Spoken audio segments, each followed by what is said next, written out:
Bueno, la noticia del día, al cierre del día, tiene que ver con el bolsillo de los colombianos en dos frentes. Orlando Villar, el primero. Buenas tardes, Gabriel, a los oyentes de La Luciérnaga en Caracol Radio y quienes nos ven a través de Canal 1 y Red Más Noticias. 3 impuestos que ha anunciado el Gobierno Nacional en el marco de la conmoción interior. La viceministra de Hacienda, que hacía su exposición allí, habla de 3 impuestos nuevos que se enmarcan en esta emergencia. La primera tiene que ver con el IVA del 19% a los juegos de suerte y azar, principalmente a los juegos en línea, que se intentó en una reforma tributaria, no pasó allí, pues el gobierno lo está metiendo en estos decretos que están desarrollando y con lo que esperan recaudar alrededor de unos 500.000 millones de pesos. Una contribución especial del 1% a las exportaciones de petróleo y carbón. Allí esperan recaudar unos 200.000 millones de pesos para el Catatumbo y un impuesto adicional al timbre. Todos estos documentos que se hacen de autenticaciones, escrituras, copias y demás desde el Estado, el 1% lo aplicarán, alrededor de unos 330.000 millones de pesos. Seguimos esperando los 14 decretos que desarrollan esta conmoción interior y que a esta hora no se conocen aún ni siquiera en el Congreso de la República. Bueno, mal contados, ahí hay como 1 billón de pesos que si lo hubiéramos bajado del gasto público no hay que seguir grabando más cosas en este país. ¿En dónde más nos van a tocar el bolsillo, Melquisedec? Buenas tardes. Gabriel, muy buenas tardes. Nos va a tocar el bolsillo y fuerte, con el ajuste a la unidad de pago por capitación, que es el promedio que el Estado colombiano debe destinar cada año a la atención en salud de cada uno de los habitantes de nuestro país. Ya se había dado este debate al interior del Congreso, del gobierno, las asociaciones científicas, la academia, los sindicatos, etcétera.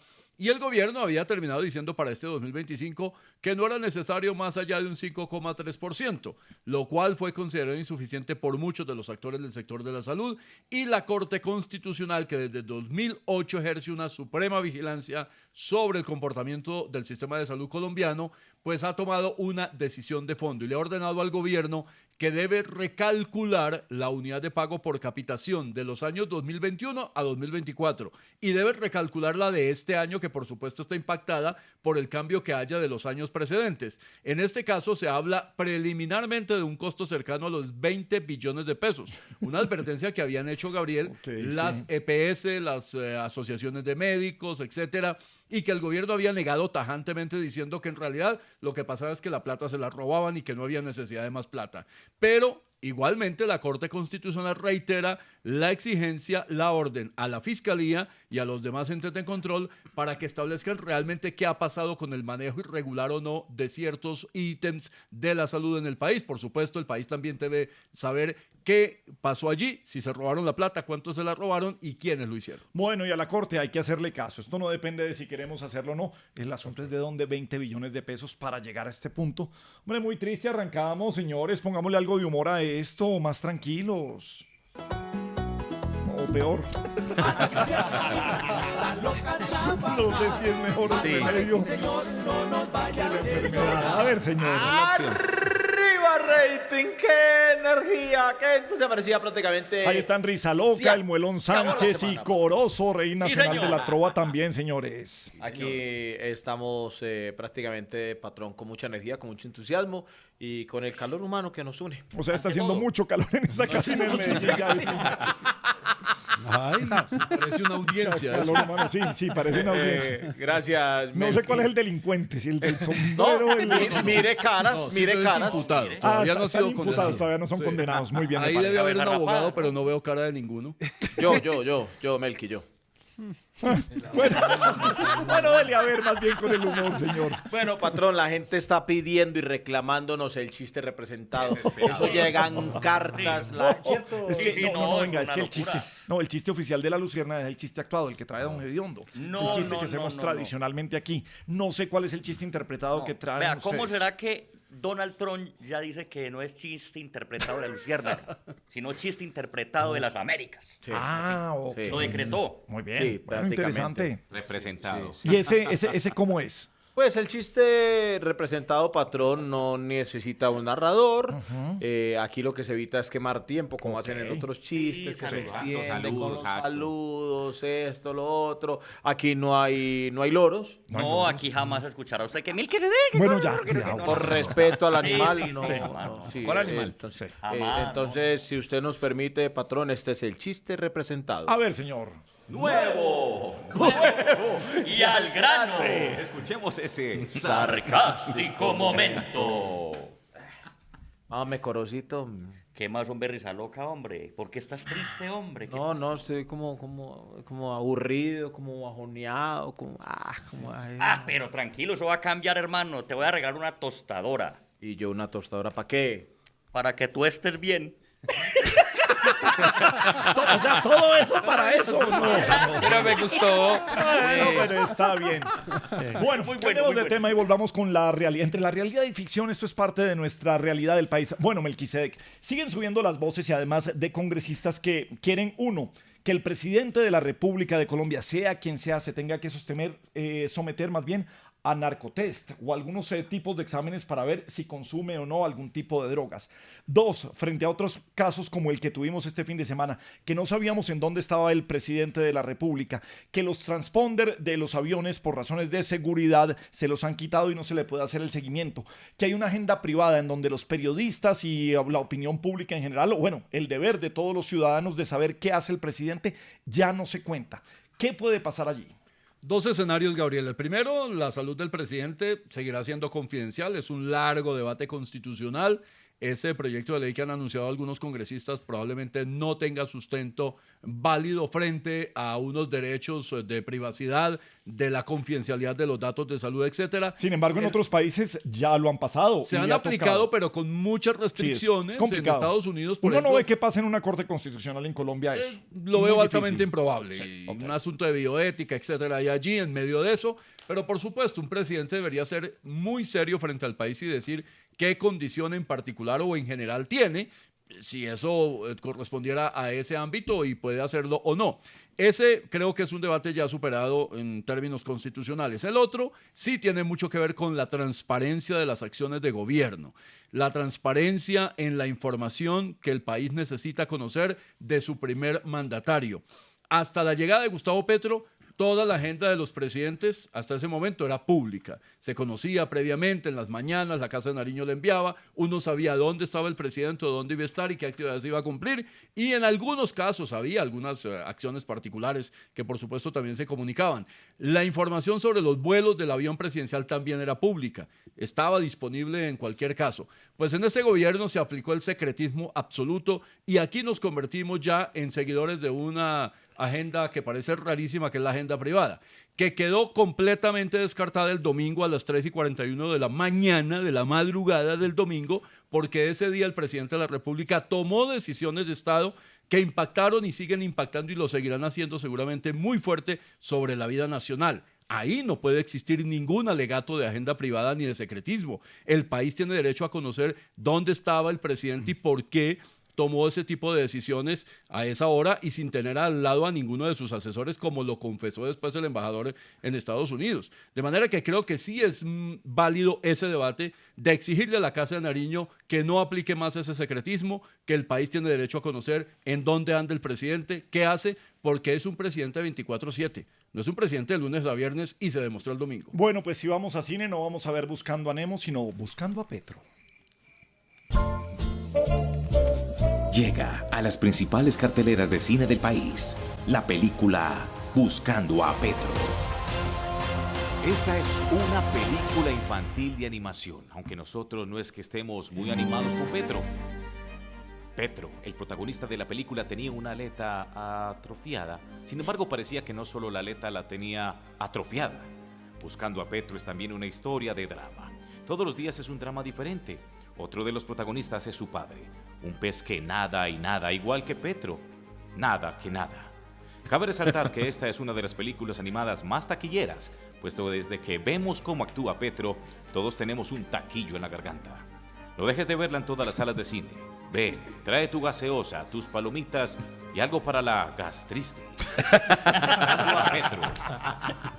Bueno, Villar, ¿qué más tenemos que decir sobre el tema? Pues Gabriel, no, esa política que se habla de transparencia de la información, de necesidad de comunicar, de dar respuesta, que se extiende además a los ministerios. Mire, nos pasaba con el ministro de Defensa, Iván Velázquez, Otro cuando en que no momentos se de la sabía. crisis en el Catatumbo. No, ¿dónde anda, entre otras? La cúpula militar, pues para Haití estaba ya recuperado Ya se apareció afortunadamente, perfecto. pero estaba enfermo en momentos en que se daba la crisis del Catatumbo. Sin embargo, no había información de él. Ahora, si está enfermo, pueden decir que es enfermo. Todo el mundo tiene derecho a Cuando el enfermarse y a presidente pasar Gustavo eso. Petro estuvo unos días también aislado en Cartagena, cuando le ocurrió lo de la rodilla también, pero es que Pero le pasó a todos. O sea, les pasa Santos, todo el tiempo, Uribe, pero se demoran Duque. mucho en Sí. comunicar ese tipo de cosas. Cuando se pedía explicaciones sobre la presencia del ministro de Defensa, no había una respuesta clara de dónde estaba el ministro, hasta que no se empezó a preguntar todo el país, se exigió la respuesta y dijeron, está indispuesto, está enfermo,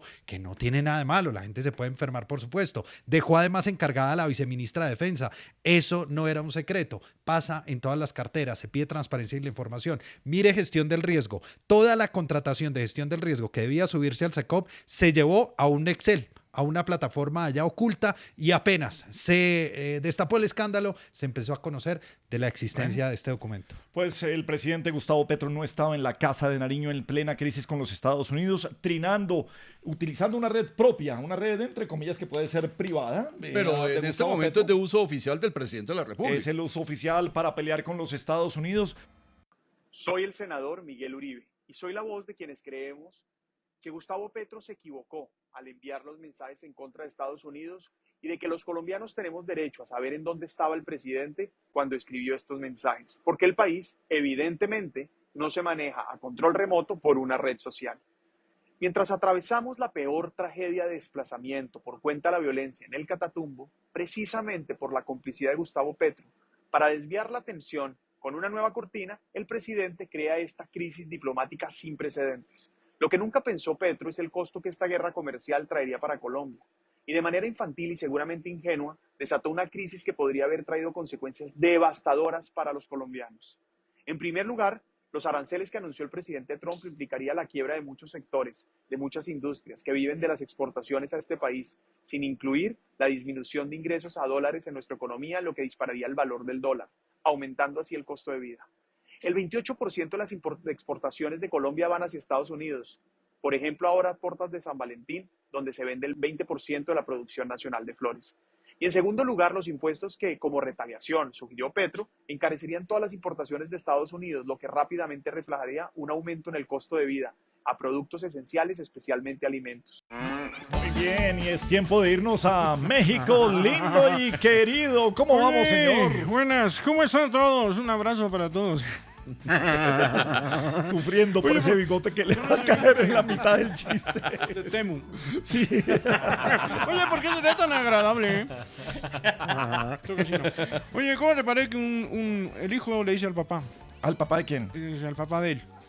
Y era certificado que era el papá. Ah, y era certificado, sí, Certificado claro, ya había por el pasado. consejo y todo. Sí. Digo, papá, yo quiero estudiar Derecho. Dice, sí, mi hijo, eso es bueno para la espalda. Tan malo. Bueno, volvamos con la política del país. Senadora María Fernanda Cabal, ¿cómo le va? Buenas tardes, ¿cómo está usted? No. No, ¿de dónde algunos desocupados sacaron que yo me iría del Centro Democrático? Pues es que como hemos tenido algunas renuncias de senadores en un Dios. momento, incluso otros yéndose de su partido. A propósito, mañana estaremos sin anestesia con David Luna, que dejó Cambio Radical. Y por eso le están preguntando si usted se iría de su partido, del Centro Democrático. Gabriel, que dejen el chisme, mamertos. Aquí estoy, aquí me quedo. Y aquí haré mi campaña presidencial, quieran o no. Yo seguiré en el Centro Democrático. La calle está muy dura hasta para cambiar de partido, por Dios. Y seguiré siendo uribista toda la vida. Por lo menos hasta que yo sea presidente y me mande sola. Y dejen el chisme, vagos. Bueno, no, es que Vagos. es una pregunta al lugar, Melquisedec, porque en el movimiento político, sobre todo el Centro Democrático, tiene muchos precandidatos a la presidencia. Rompió cobijas a David Luna, que repito, mañana estará sin anestesia aquí con nosotros en La Luciérnaga. Deja en Cambio Radical a Germán Vargas Lleras para que decida si se va a lanzar a la presidencia de la República. Y por eso la pregunta, también aparece JP con ganas de renunciar al partido. Sí, Gabriel, mucho movimiento en los últimos días porque ya estamos a un poco más de un año mejor de la elección de Congreso, pero también de lo que podrían ser las consultas internas de los partidos, que normalmente van aparejadas a la elección de Congreso en el mes de marzo cada 4 años. En el caso de María Fernanda Cabal, ella está en una lista de preconsulta o de encuesta o de lo que definan como mecanismo para escoger el candidato del Centro Democrático, como lo han hecho antes. Lo hicieron hace poco más de 6 años con Iván Duque en una encuesta, luego con Oscar Iván Zuluaga. María Fernanda Cabal ha estado jugando allí y ha ratificado sin duda que no se va a ir del partido porque sabe que el activo más importante que tiene el Centro Democrático, más que el partido, es el expresidente Álvaro Uribe. Y usted no se puede ir del lado de un hombre que le puede representar de entrada 20 o 25% de la votación, emparejando un poco lo que tendría en este caso el presidente Gustavo Petro con un eventual candidato del petrismo. J.P. Hernández, sin duda, hace rato está lejos del Partido Verde, está muy alineado con la derecha, opositor radical del gobierno, va a armar seguramente cobija aparte con firmas. Yo creo que no va a tener ningún problema, es un hombre muy popular en las redes sociales, ha hecho en general un trabajo, digamos, de espectáculo en el Congreso, pero también de denuncias, algunas con mucha seriedad. Y para David Luna, pues evidentemente el escenario dentro de Cambio Radical es imposible mientras esté Vargas Lleras.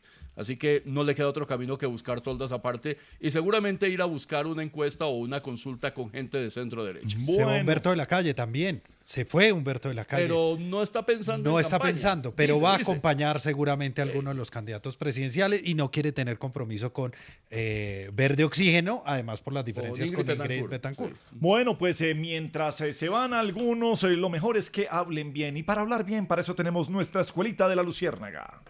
Bueno, silencio, por favor, niños, vamos a comenzar la clase. El día de hoy vamos a hablar del buen uso del lenguaje, porque es que hay que tener etiqueta para hablar. Así que se callan esa así que guarden compostura y vamos a comenzar. Por ejemplo, no digan, oh, el presidente Trump aterrizó al gobierno colombiano y le bajó los humos para que aprendan. No. Diga como lo expresó el canciller Luis Gilberto Murillo. El gobierno de Colombia informa que hemos superado el impasse con el gobierno de los Estados Unidos. Seguiremos recibiendo a los colombianos y a las colombianas que retornen en condición de deportados, garantizándoles las condiciones dignas como ciudadanos sujetos de derechos. El gobierno de Colombia, bajo la directriz del presidente Gustavo Petro, tiene dispuesto el avión presidencial para facilitar el retorno de los connacionales que iban a llegar hoy al país en horas de la mañana en vuelos de deportación. Colombia ratifica que se mantendrán los canales diplomáticos de interlocución para garantizar los derechos, el interés nacional. ¡Qué elegancia! ¿Ven cómo cambia la cosa? Sigamos. No digan, oh, es que el gobierno es mucho tilín y nada que se ven soluciones para el catatumbo. No. Mejor digan como lo expresó el presidente Petro. Quiero usar la dialéctica en el análisis del catatumbo. Todo fluye y fluye en medio de contradicciones. ¡Qué poesía! ¡Qué versos para hablar! Bueno, a propósito del presidente, no digan, oh, es que el presidente parece influencer. No, cuidadito con eso, coco. Digan como él mismo lo declamó. El trino que puse sobre el tema de los deportados colombianos tiene 33 millones de personas que lo han leído. ¡Qué galanura! ¡Qué refinamiento! Sigamos con el buen uso del lenguaje. Ustedes vayan apuntando, ¿no? A ver, no digan, oh, los congresistas hacen populismo con campañas de bajarse el sueldo y al final no pasa un cubero. Mejor repitan las palabras del honorable senador Iván Cepeda. Primero, para explicarlo rápidamente, es reducir los salarios al 50% de lo que es hoy. Y el segundo dice claramente que el congresista, al votar esta iniciativa, no legisla en causa propia. ¡Qué garbo! ¡Qué delicadeza! Pero permíteme aplaudir, caramba. Por último, y para darle un toque, una pizca de internacionalidad, pues no digan, oh, a ese dictador no lo saca ni Mandrake. No. Mejor sean finos, como él mismo, presidente Maduro, lo declaró. Creo que tengo la experiencia con 7 años de canciller, 6 años de presidente. 7 más 6. Exactamente. Oh my God. Un poquito de agua, por favor. ¿Se dan cuenta? Se dan cuenta que si hablan bien y usan correctamente el idioma podrán progresar en la vida y les van a creer. Bueno, y no digan, ábranse como las yucas. No, digan que tengan buen día. Hasta aquí esta clase del buen uso exclusivo del lenguaje.